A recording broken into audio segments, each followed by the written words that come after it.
Hello বন্ধুরা, দেখো আজকে তোমাদের কি দেখাবো বলে নিয়ে এসেছি। এখন রাত্রিরে আমি সবজি কাটতে বসেছি, তাই ভাবলাম তোমাদেরকে একটু দেখাই। এই দেখো কত বড় কুমড়ো, কুমড়োটাকে কাটবো এখন। কালকের জন্য সবজি কেটে রাখছি। কুমড়োটা কেটে দেখাই ভালো না কি আছে, লাল হচ্ছে নাকি। এই দেখো কত সুন্দর না কচি কুমড়ো, এটাকে রান্না করবো পুঁই শাক দিয়ে। এই দেখো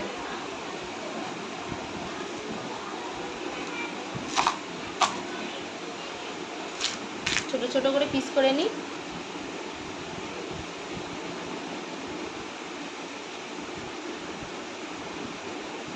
ছোট করে পিস করে কাটবো। তোমরা সবাই কি করছো?